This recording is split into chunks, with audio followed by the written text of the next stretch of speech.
இல்லைங்க, அது தவறாக புரிந்து கொள்ளப்பட்டுருச்சு. ஒரு மிஸ்கம்யூனிகேஷன் ஆயிருக்கு. கட்டாயமாக ஸ்கூல் ஐடி கார்டுல சாதி பேர் போட சொல்ல மாட்டோம் மாட்டோம் மாட்டோம். சாதிகள் இல்லையடி பாப்பா என்பதுதான் நம்மளுடைய தமிழ்நாடு அரசுடைய கொள்கை.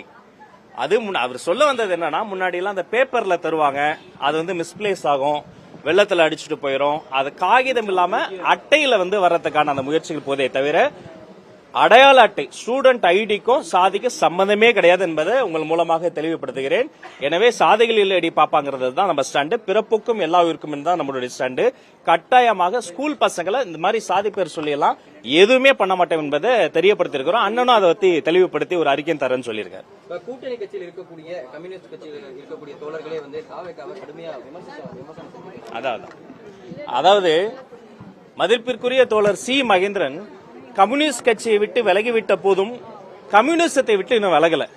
மதிப்பிற்குரிய தோழர் முத்தரசன் அவர்கள் கம்யூனிஸ்ட் கட்சியை விட்டு விலகலனாலும் கம்யூனிசத்தை விட்டே அவர் விலகிவிட்டாரான்ற ஒரு சந்தேகம் வருது. அவருக்கு பிடித்த ஒரு தலைவரை பத்தி அவருக்கு ஒரு தனிப்பட்ட கருத்து இருக்கலாம். அதற்காக மாண்புமிகு ஒரு மரியாதைக்குரிய ஒரு முதலமைச்சர் அவர்களை ஒப்புமை செய்வதே தவிர தனிநபர் விருப்பு வெறுப்புகளுக்கு அப்பாற்பட்டு இருப்பதுதான் அரசியல். இப்ப எங்களே பாத்தீங்கன்னா நாகரிக அரசியலில் நடைபெற்றுக்கிட்டு இருக்கிறோம். எல்லாருமே சின்ன பசங்க, புது ஆளுங்க தான். ஆனா சட்டமன்றத்தில் எப்படி மாண்போடு நடந்து கொண்டோம், நாகரிகமா நடந்து கொண்டோம், ஏச்சும் பேச்சும் வந்தபோது கூட நாங்கள் அத்தனை நாகரிகமாக நடந்து கொண்டோம் என்பதற்கு எடுத்துக்காட்டாக இருக்கிறோம். அப்ப எங்களை பார்த்து கூட மூத்த சட்டமன்ற உறுப்பினர்கள்லாம் கத்துக்கணும்.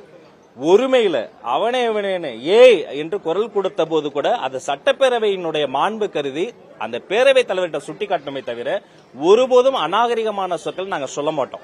அப்ப எந்த கட்சி தலைவராக இருந்தாலும் சரி, அவர்கள் அந்த சார்பு தன்மை இல்லாம சொந்த சுய விருப்பு வெறுப்புக்கு அப்பாற்பட்டு மக்கள் தேர்ந்தெடுத்த அந்த பீப்புள்ஸ் மேண்டேட்டை நாம கண்டிப்பா மதிக்கணும். ஏன் ஐயா பே சண்முகம் ஐயா அவர்களை குறித்து முரசொலியில மிக மோசமா எழுதுறாங்க.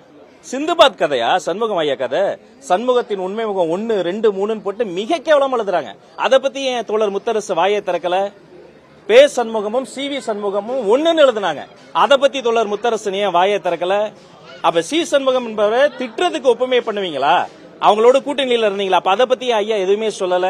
அப்ப ஜனநாயகத்துல ஆக்கப்பூர்வமான விமர்சனம் நாங்க வரவேற்கிறோம். அதை எடுத்துக்காட்டு தமிழ்நாடு சட்டமன்றம் ஏன்னு திட்டும் போது கூட நாங்க பொறுமையாக இருந்தோம். அதை சுட்டி காமிச்சமே தவிர எங்களுக்கு கருத்து தான் முக்கியம்.